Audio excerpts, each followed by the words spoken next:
Welcome to Artist Tales, a podcast that features and celebrates artists from different walks of life. In this episode, I'm speaking with Frankie McAllister, a Northern Irish photographer based in London. Welcome, Frankie. Well, thank you, Heather. Thank you for inviting me. It's really good to have you on the podcast, so I'm glad you're here. So tell me a little bit about your background and how you got into photography. Well, as you mentioned, I'm an Irish photographer based in London, and my Irish father was actually quite an accomplished oil painter, although that was never his career. And I think I got my visual eye and my creative instinct from him, and also my love of landscape, which is my primary subject as a photographer. So I haven't had a formal arts education, and I've never even worked in the arts, but I'd say about 15 years ago, I was able to actually spend a bit more time following my own pursuits, and I got into photography again. So that's really interesting. So you got into photography about 15 years ago. Were you always drawn to landscapes? Because I know you do some still life as well. Yes, I think I always have been drawn to landscapes. I think it's the way I feel when I'm in landscapes. And although I'm very, very much a city girl, I enjoy everything that city has to offer. I do occasionally absolutely have to. Get out into the countryside. It's actually a visceral thing. And I because of that, I feel it all the more. I really appreciate it. It's even in bad weather. I think I probably even like it more in bad weather. And I've always enjoyed hiking and all that kind of thing and being in the mountains. So it's always been quite an emotional thing for me. It's not just a matter of appreciating an attractive composition or something like that. It's the real emotional feel of it. So it's almost like that connection. You go out and the environment, it sounds like you can really connect with the environment. It is. It's a really instinctive connection. I'm not entirely sure where it comes from, other than maybe my father, who was a Galway man and very, very much enjoyed his landscapes. That was always his subject as well. So I've obviously inherited some of that and absorbed some of his recollections and memories and things. But it's the older I've got, it's actually become more and more of a thing, weirdly. Well, I find the same thing. I've gotten into hiking mainly in this country. I'm originally from Canada, and I mean, we get beautiful, scenery there. Yeah. But I think, like you, I just need to get out, particularly somewhere like London. It's just such a big city, and it can be a bit overwhelming at times. Just getting out and having that break does make a difference. You need to see those big skies sometimes, because that really lifts your spirits. Sometimes you feel that things start to close in on you. And in London, you can never really see a big sky except when you're maybe when you're on the river or something like that. And I think that's actually, now that we're talking it through, I think maybe that's the thing more than anything else. I just need that expanse of openness, because it makes everything seem possible and it makes your thoughts clearer somehow. It does. Yeah, no, I feel the same. And I know you travel. Well, I think you travel a fair bit. You've been abroad at least somewhat. How do you choose where you go? What draws you to certain places? Well, initially, when I first got the opportunity to start traveling a bit about 15 years ago, and I was drawn to places I had obsessions with from childhood, places that I'd read about in books like Nepal or Peru. And my first trips were doing all the very, very standard tourist hiking trips like the Inca Trail and Everest Base Camp and all those things. And I found that although I went for the hiking in the mountains, I actually started to really enjoy the culture hugely, in fact. And it made me interested in going to more far-flung places, I think, initially, places that were less like home. And I found that, quite surprisingly to me, actually, because I'm quite squeamish, but I found that I was able to rough it a bit. I didn't mind that as long as I was out in places that were really worth it. So I tried to find places that not everybody was going to, really. It's not that I'm anti-tourist, because I always think that's a little bit hypocritical of people who like to travel. But I just wanted to get to, I suppose, exotic places, or places, for example, on the Silk Road, places I'd read about, places in all the adventure stories that you read when you're a kid. So I've been to Mongolia and Kyrgyzstan and Georgia and Bolivia and Ladakh and all these places. And I just loved every minute of it and felt so privileged to be there. That's been a huge inspiration, actually. And what started my photography off again. because obviously I took photographs when I was there, and I found I was taking hundreds and then thousands of photographs. And it made me want to do a better job and to learn to take better photographs and improve my technical skills so that I could actually do places justice. So it sounds like it's kind of holistic. So it's the landscapes, it's the culture, Yes. it's, your technique and that sort of thing. Yes, the one thing has really led to the other. And, one of my other general interests is actually in politics. I'm very interested in politics in both the national and the international sense. Partly from the point of view of cause and effect, you can, when you go to more far-flung places, you can really see the effect of world politics on how people live. Whether people are poor, whether they have access to water, all these things are the result of decisions that somebody else makes somewhere. And I find that fascinating as well, because I'm always interested to see how we actually interact with landscape and geography and what we do, mankind does for good and for bad. It's because it is both. So yeah, that all gets wrapped up into the mix as well.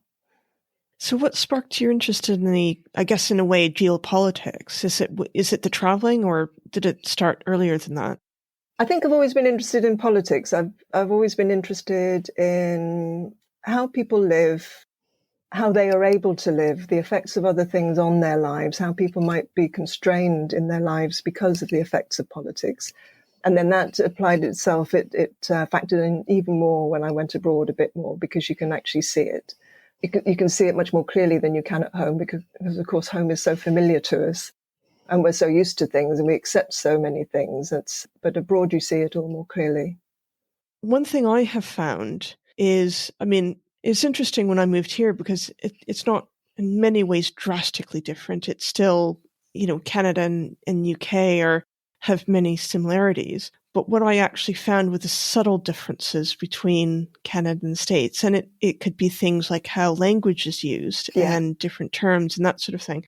But I can imagine going to, because I've only really traveled in North America and Western Europe. But I can imagine if you're visiting places that are very different, you really do see kind of a very marked change. And you probably see things, that are either not reported or, we perhaps know about, but also if they are reported, they're reported in a certain way from a certain lens. Yeah, I agree, actually. No matter how much you might read about other places, you really don't understand as much as you might until you're there and you see the humanity behind it all and the small things that happen. When you're away, you don't have your normal frames of reference or the normal familiar things that you just know about without even thinking about. So you're seeing things really as an external observer. And you basically see how people react to things. Things that you may have read about don't really have the same resonance until you're actually in a place and you understand how people live day to day and what their pressures and constraints are and what their aspirations are. And one thing that always impresses me when I'm abroad is that, I think we have a very Western-centric viewpoint naturally here in the West. And we kind of think we're the center of the universe. But actually, when you go to other places, they think they're the center of the universe too. And everything, their culture and the things that their values are everything to them. And it's worth appreciating other people's values and actually learning about them, because there's no one way to do things and no one right way. And I've just really enjoyed listening to other outlooks on life and just seeing the way people get by, really, how they react to things. Yeah, it's funny because we often think if I don't have certain things like your phone or, other things that we take for granted, I can't cope. And it's like, well, actually, a lot of things we do have are quite modern, like we haven't had them, before. And there are many in this world who perhaps don't have them for whatever reason. Yeah. We do still take a lot for granted, and a lot of places don't. Even things like recycling, we have to make a big, huge thing of recycling and putting our rubbish out. But there's a lot of countries where they don't call it recycling. They just are sensible and economical and automatically reuse things where they can.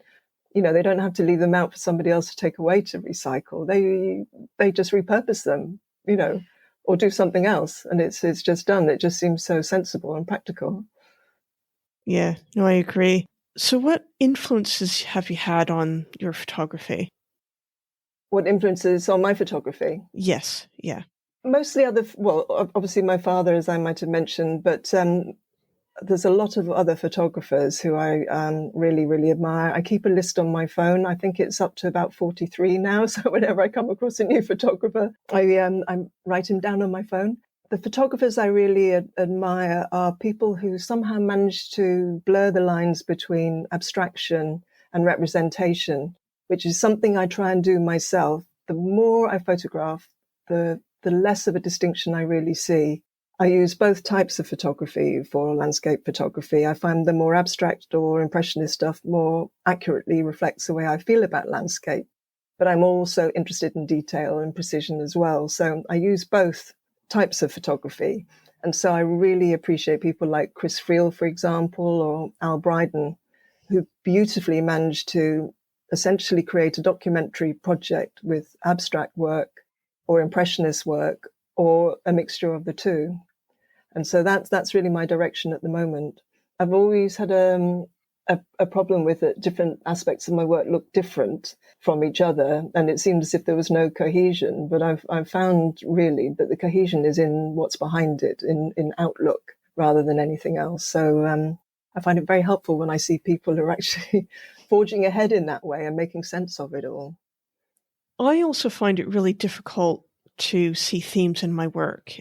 And I think, I'm assuming perhaps a lot of artists do, because I find I'm very close to what I'm doing. And sometimes it's hard just to step back and see those themes. Yeah, even in casual, more incidental things, you find that you're often, even just visually, drawn to the same things all the time.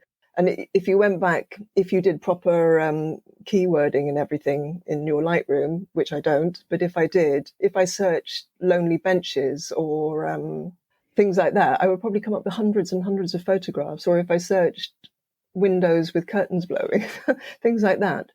Because you do repeat. And it's because it's new to you every time. It's new to you because it really appeals to you. There's some little thing in it that has an emotion that really appeals to you. So I think that's what in the end, how we create our themes or our style or whatever you want to call it, really. And I think often it can be subconscious, whether or not that's often, but, it's not until lockdown and I was, like a lot of people, just trying to keep in touch with people via Zoom. And, speaking with another photographer who just, she'd be looking at my stuff and we'd be kind of sharing our photography that we're doing. And, it was all lockdown photos with it, which I think most of us were doing. And she was able then to start picking out things, and she was seeing things, and that got me seeing things that perhaps I didn't pick up, when I first took them. Well, it also speaks to the need sometimes to have somebody else look at your work, I think, as well.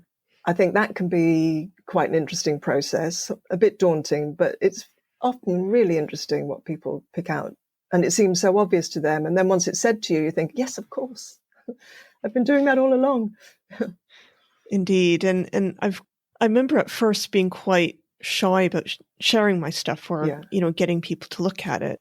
Whereas now I really appreciate it, and some people can be a bit dismissive or whatever, but I think, over time you get trusted people and people with really good feedback. And even if it doesn't quite work, but think about this, it actually is really quite helpful. And I found it really has helped my photography. Yeah, I think the more that you produce work as well, the more conscious you do start to become and the more deliberate you are about what you create. And therefore it's useful to have feedback from other people to know if you've actually succeeded, I suppose. And you can become a little bit less attached to it because you were trying to do something and you want that feedback to tell you, but you're not going to take offense if you haven't succeeded because you really want to know. So I think that's part of the rationale behind receiving criticism. If you want to have a kind of correction sometimes even, or to be told where you've done well or not done well, the two things are equally valid. I agree with you on that. So you've talked about doing landscapes, and I know you do more than just landscapes. So do you want to talk about some of the other things you're involved, Yeah, I do enjoy the still life too. And the still life I find quite therapeutic to do because it's one of the few situations where you can create everything. You can create the subject, the lighting, the arrangement, the time it takes you to do it. So It's a rare time when I get the tripod, the lights and everything out. It takes a long time to set these things up, and I'll leave it all set up for days at a time, and just really, really enjoy doing it. And of course, some of it is a bit trial and error, and that's great because you're there in your little studio, my home studio, and I can see what it looks like on screen and try again. And so I can self-critique, if you like, and keep going till I get what I want. And I haven't been able to do any for a long time now, and I'm so looking forward to actually spending a few days actually just doing that. I have a bunch of tulips downstairs which are wilting beautifully, and they're going to look so nice, sort of half dead when I actually photograph them, because I do. That's one of my weaknesses: flowers that have are past their best and have acquired an organic fading glory, I think. So doing the still life, in some ways, and correct me if I'm wrong, to me, in some ways, it's very different from doing the kind of landscapes, because it does take a lot, probably takes a lot more time, although traveling and stuff does take time. But to me, it sounds like a very different mindset. It is. It's much more calculated, I think, because you can adjust all the parameters yourself and create everything from scratch. And because you don't have any variables sort of inflicted on you from outside, you can just work your way through. And it's often a bit of a learning exercise, trying something new. So it is very different. That it's something I started actually in lockdown when, like a lot of people, I was filling days. And it really did absorb a lot of time, and it has a meditative aspect to it. It slows you down, makes you completely think in the moment of what you're doing. I can pass hours that way. So that's really the aspect of that I really like the best.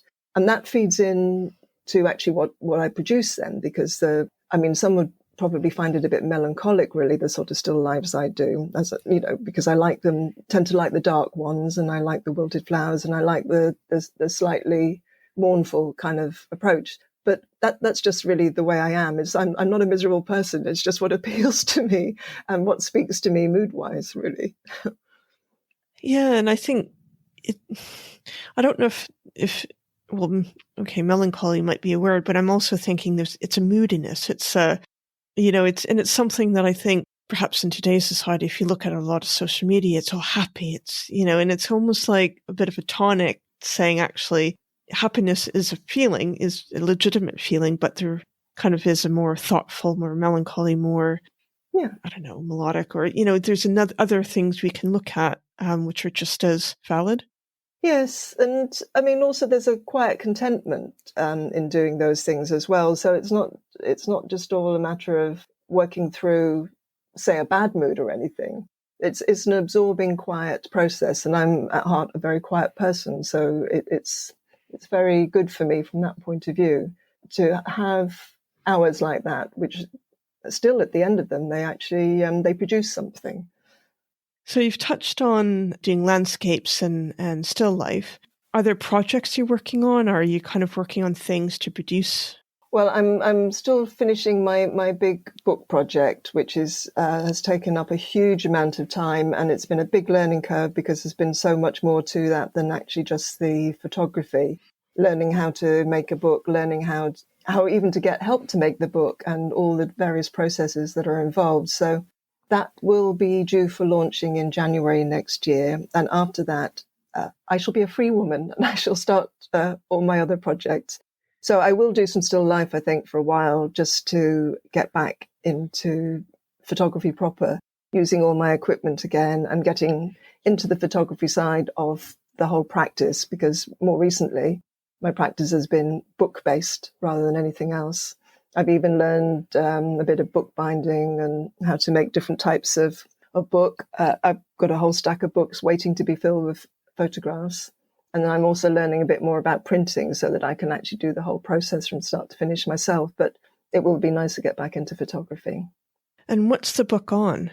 The book is called Dividing Lines, and it's about the Northern Irish border as affected by Brexit. And I'm concentrating on a particular area of Ireland that I have a real soft spot for, and it's the extreme northwest of the island, although politically it's within the south. A very rural, rugged area, Donegal, probably my favourite place in Ireland, actually. And although I wasn't born there and I didn't come from there, my DNA is almost 100% from there, weirdly. So I think that might be why there's this visceral pull there. But it's such a wild, rugged landscape. It's always seemed to me slightly absurd that anybody should try and carve it up or impose a border on it. So it's a landscape project, really just concentrating on the landscapes of that region, not the glamorous tourist landscapes, but the real everyday, scruffy landscape, the hard landscape. It's on the Atlantic coast and it's often a windswept place, but to me, very romantic and appealing. Sounds very appealing, and I'm looking forward to seeing the book when it's published or when you're finished with it. Now, you mentioned that you've learned a lot of skills in terms of, the creating a book and bookbinding and other things book related. Is it something you think you might keep doing, or is it something you think you've done that and you've produced something? No, I definitely think I'll keep doing it, because the idea of being able to make a physical manifestation of a body of work is very, very appealing to me. I love the fact that you can have a series or a project or even just some little monograph or a little thought or something and actually create something physical with a beginning and an end, a cover and type, everything chosen by yourself. It's a very, very satisfying thing. And books often, there's so many different ways that you can do them if you're actually binding them yourself or creating them completely yourself. And they are works of art in their own right, and you can make the form of the book echo your subject. And I think that's a lovely thing to do. So, yeah, I think I'll be making a lot more books, not big runs or anything, but maybe half a dozen handmade books on one thing, or zines or things like that actually are quite accessible and easy and quick to do. Yeah, I mean, that's the thing I'm really conscious of, and, particularly listening to you, where, the books themselves, it's not just the photos or whatever goes in them, the books themselves are actually a piece of art, because they are, the handmade ones. But I'm also conscious in a very, very digital age, it's very easy to keep all your images on a phone or a digital device and on your computer or whatever, or tablet. And in many ways, we've kind of gotten away of, I'm old enough, and I started photography early enough, dropping off your roll of film, waiting for the film after a few days, getting the prints back. I remember that. and actually having a photo album. And I have to say, over the last quite a long time, I won't say how many years, I've gotten away from that. So I think, like you, in some ways, I'm interested in starting to do books or to actually have the physical thing in my hand, because I think that's the other aspect of it. It's actually something you can hold and look at and go back to. I think it's nice to even do it with some bits and pieces from your back catalogue. So I've got so many photographs now. My hard drives are all groaning. And I've got lots of older projects or travels or things like that where I'll never do an exhibition on them because they're 5 years old or 10 years old or whatever. But there will be enough that I can select that will be, suitable for a book. And I think if I actually do that, then I'll feel I can actually sort of draw a line onto those particular projects and series and then move on. At the moment, I'm very conscious that I'm dragging this huge archive behind me, and it seems overwhelming sometimes. So that will be one of my projects, actually, to go back and, not do everything, but select a few series and make little short books of them. And then they can be filed away and I can forget about them and I can put the hard drives away and carry on with new work then with a clear conscience. Yeah, I think I probably feel the same. I think, and I've started looking at my back catalogue to do a very similar thing. And I think the thing that has put me off until more recently is feeling a bit overwhelmed of how much stuff there is. Well, again, it's one of the problems of digital photography as well. You can go out and shoot 100 at a time and it's not a big deal. If you're restricted to film, you're a lot more economical with your shots. I think it's probably very good training for you and a very good discipline sometimes to shoot film. But yes, with digital, you amass huge quantities of photographs. Yeah, with digital, I've tried, not always successfully, I've tried to be a bit more disciplined. So I'm not sort of like taking too many and having the discipline of thinking I have a roll of 36 or whatever, or, 35 mil, but just trying to keep it. No, I'm not sort of like, taking bang, bang, bang, a whole bunch, but it's kind of being a bit more methodical about it. It's difficult to do, though, when you know that you can take them, and rather than miss a shot, you'll always take another one, or, but yeah, film doesn't allow you to do that. I do use film a bit now as well, actually, and I do enjoy it, but you do have to use a very, very different approach because of that reason, really. Yeah, particularly when you're using medium format or large format. Yeah. Because I have a lovely Pentax 120 camera, and I really, really love it, but I really have to gear myself up to using it and go out with my one film and for that to be sufficient. So, yeah, very different experience. it is. And I have to be a bit careful. I limit myself maybe to 2 or 3. If I don't always take 2 or 3 in a day, but yeah, it can get quite expensive otherwise. Yeah, and if you don't involve yourself in the whole process, I mean, I can't process my pictures. I will usually get the negatives created so I can and scanned, and then I'll work from there. But without doing the whole process, it becomes prohibitively expensive. Plus, I also feel with film, it's almost as if you should do the whole process, like it's part of it, really. Yeah, I think there's an element of that, but I think the discipline also is doing it without, like, I try not to take too many as I used to, because it has gotten expensive. But sometimes it's not practical. Like, it isn't. Not everybody has the space to do that. No. And they're pretty horrible chemicals to handle as well, which is also slightly off-putting. But there are other processes, though, that are a little bit more benign and alternative processes. So I'm quite interested in exploring those as well. Same. Yeah, same here. So what sort of challenges, if any, have you faced in, doing your photography, doing some of your projects? I have to say my biggest challenges have all been entirely self-made and entirely personal. My main challenge is really just working with my own personality and character, because I'm very much an introvert, and some of the other stuff that goes along with photography, you meet a lot of people, which is great. But really, to use opportunities to collaborate, to self-promote, to network, do all these things, I'm just not really a natural at them. So that is a real challenge and a restriction that I'm always kind of fighting against. So it's something, you learn to work around things up to a point, but there's a point beyond which you just can't go. And so I keep hitting that my own glass ceiling, self-made glass ceiling. I think it's probably not an uncommon, or I think it's a challenge that many people face, because I'm also more of an introvert, funny enough, after doing a podcast. Yes. Or after producing a podcast. But I just find, I find certain things, I also find it hard to sometimes promote, let's say, the photography, and even promoting the podcast can feel a bit uncomfortable. Yeah. Because it's, shouting about what I do doesn't necessarily come naturally. I know I'm good, but it's kind of that shouting about it, which I find quite difficult.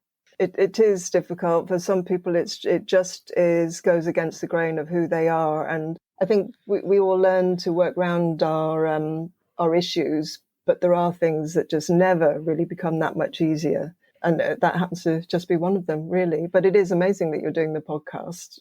I mean, that's a very high achieving thing to do for an introvert. Well, I think in some ways it's a challenge.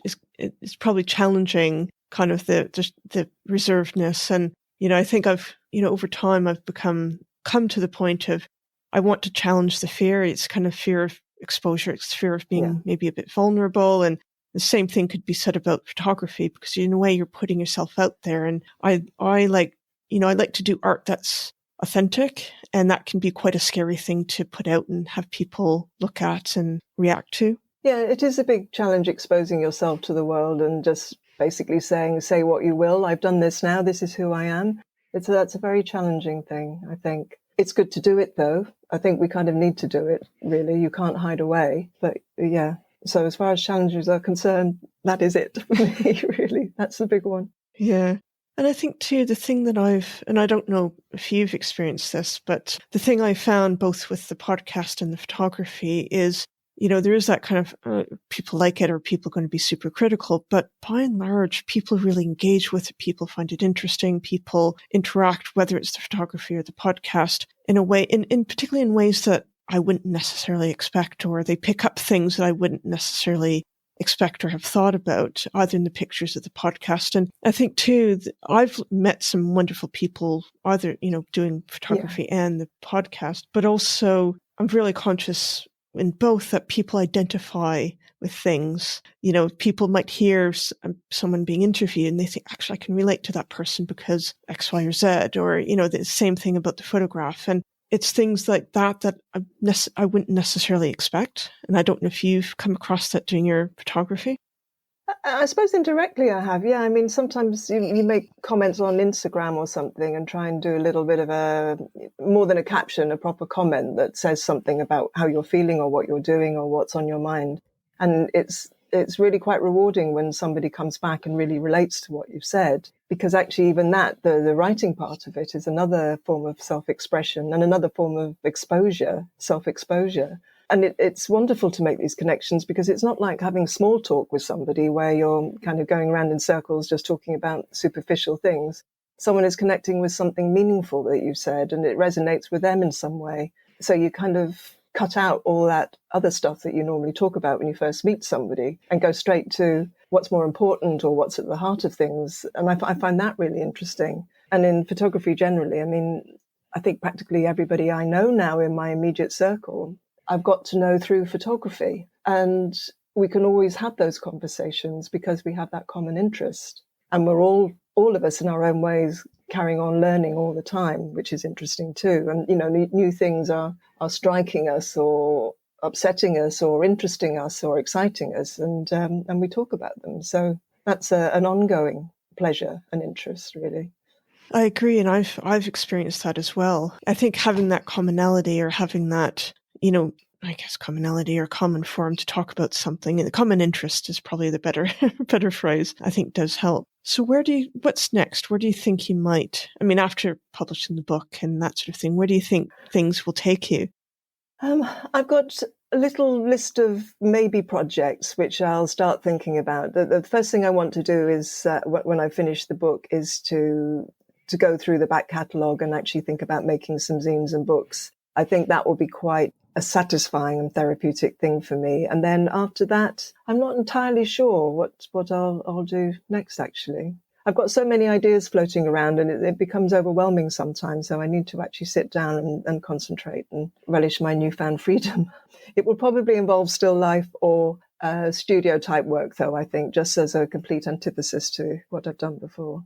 Yeah, and I sometimes find that the gut is a very good nudger, pushing you in a direction. Well, thank you. It's been really interesting speaking with you, so thank you. Thank you, Heather. It's been lovely to talk to you. Thanks for listening to this episode with Frankie. I hope you enjoyed listening to it. More information about Frankie, including her social media handles, is in the podcast notes. I'd really appreciate it if you could rate and review the podcast in the podcast apps. In the next episode, I speak with Andrew Matsubara, who is a DJ based in Ottawa, Canada. Here's a clip of a conversation. By the end of the 90s, I'd say from 95 to the end of the 90s, that was when I was really learning how to DJ, because everybody said, if you like that kind of music, you like to make it, the thing to do is DJ, which is take 2 turntables and a mixer and mix records together. So it was kind of like a clash of 2 worlds. I was mixing, and on the other side, I was making my music. I look forward to you joining me in the next episode.